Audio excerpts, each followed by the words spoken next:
Domenica 2 aprile, San Francesco da Paola. È il 92esimo giorno dall'inizio dell'anno, ne mancano 273 al termine.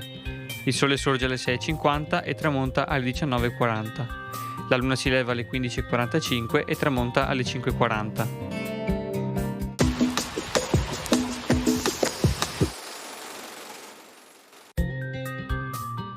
Sconfitto l'esercito piemontese a Novara, il maresciallo Radetzky intima a Venezia di capitolare. La risposta da parte dell'Assemblea dei rappresentanti veneti è immediata.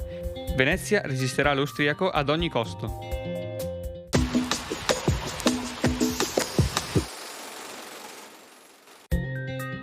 Le previsioni per domani.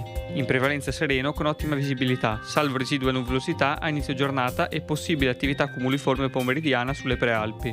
Probabilità bassa di isolate precipitazioni anche a carattere di rovescio su prealpi e pianura centro-occidentali. Limite neve a 1200-1500 metri. Temperature in calo più marcate nei valori minimi in montagna.